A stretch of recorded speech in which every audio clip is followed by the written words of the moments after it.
दोस्तों, आपके मन में कभी न कभी यह ख्याल जरूर आया होगा या फिर भगवान राम के बारे में भला बुरा कहने वालों के मुंह से सुना होगा कि श्री राम शाकाहारी थे, तो आखिर हिरण को मारा क्यों? क्या श्री राम मांसाहारी थे? क्या श्री राम के हृदय में दया जैसी कोई चीज ही नहीं थी? या फिर इन घटनाओं के पीछे का तथ्य कुछ और है? दोस्तों, वीडियो शुरू करने से पहले आपसे एक छोटी सी रिक्वेस्ट है। अगर आप प्रभु राम और अपने धर्म से सच्चा प्रेम करते हैं तो चैनल सब्सक्राइब करके घंटे पर ओके जरूर कर देना, जिससे आने वीडियो सबसे पहले आप तक पहुंचे। रामायण में जब श्री राम को 14 साल का वनवास हुआ था, तब जंगल में एक हिरण को श्री राम ने मारा था, जिस बात को लेकर कुछ लोगों का मानना है कि चूंकि श्री राम क्षत्रिय थे, इसलिए वो मांस खाते थे।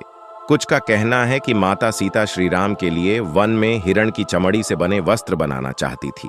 कहानी बहुत सी है, लेकिन सच क्या है हम आपको बताते हैं।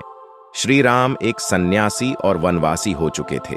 राजसी, राजपाट और वस्त्रों को त्याग कर श्री राम, लक्ष्मण और सीता माता वन में रह रहे थे। सन्यासियों के साथ ही तीनों रह रहे थे और तप और ध्यान किया करते थे। बाद में दंडकारण्य में एक कुटिया का निर्माण कर वहां रहने लगे थे। एक दिन माता सीता ने वन में एक सुनहरे हिरण के बच्चे को देखा और श्री राम से उसे लाने का हठ किया।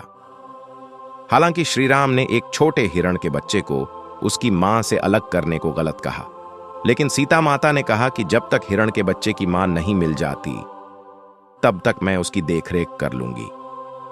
माता सीता के हट के सामने श्री राम की ना चली और फिर श्री राम सुनहरे हिरण के पीछे गए। एकाएक अदृश्य होने वाले इस हिरण को देखकर श्री राम को यह आभास हो गया कि यह हिरण नहीं बल्कि कोई मायावी है, क्योंकि श्री राम जिस इलाके में रह रहे थे, कुछ समय से राक्षसों का डर सन्यासियों को सताने लगा था। ऐसे में मायावी हिरण के बच्चे को श्री राम ने मारा था। वाल्मीकि रचित रामायण में एक भी जगह श्री राम के मांसाहार करने को लेकर कुछ नहीं लिखा गया है। रामायण में फल और कंदमूल खाए जाने के बारे में बताया गया है। आपको बता दें कि श्री राम ने वनवास से पहले आहार से जुड़ी एक प्रतिज्ञा ली थी। 14 ही वर्षाणि वत्स्यामि विजने वने मधुमूल फलैः जीवन हित्वा मुनिवद आमिषम। इस श्लोक का अर्थ है कि मैं सौम्य वन में एक आर्षि के तरह मांस का त्याग कर 14 साल तक कंदमूल, फल और शहद पर ही जीवन बिताऊंगा। यही नहीं, सुंदरकांड में और अयोध्या कांड में भी श्लोक में यह बताया गया है कि श्री राम का भोजन किस प्रकार का था। सुंदरकांड में बताया गया है कि जब हनुमान जी माता सीता से अशोक वाटिका में मिलते हैं तो श्री राम की दिनचर्या के साथ ही उनके स्वस्थ होने के बारे में बताते हैं। न मांसम राघवो भुंक्ते न चापी मधुसेवते वन्यम सुविहितम नित्यम भक्तम अश्नाति पंचमम ओब। अर्थ, राम ने कभी भी मांस सेवन नहीं किया और ना ही मदिरा पान किया है। हे देवी, श्री राम हर दिन केवल संध्या समय में उनके लिए एकत्रित किए गए कंदमूल ही ग्रहण करते हैं। अयोध्या कांड में एक श्लोक है जिसमें लिखा है, अयम कृष्ण समाप अनगः श्रितः कृष्ण मृगो यथा देवता देव समकाश यजस्व कुशलो ही असि। यानी कि देवोपम तेजस्वी रघुनाथ जी।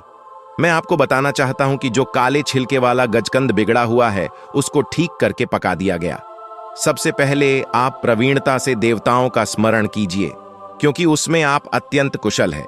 दोस्तों, जो लोग भगवान राम को मांसाहारी बताते हैं, उन्हें भगवान राम के बारे में कोई जानकारी नहीं है। अतः आप उनके छलावे में न आए। हमारे प्रभु श्री राम पूर्ण रूप से शाकाहारी थे। दोस्तों, आपको वीडियो कैसा लगा कमेंट में अवश्य बताएं और अपने दोस्तों को यह वीडियो शेयर जरूर करें। वीडियो के लास्ट में 2 वीडियो की लिंक आपको शो कर रही होगी, उन्हें देखना ना भूले। वीडियो देखने के लिए आपका बहुत बहुत धन्यवाद।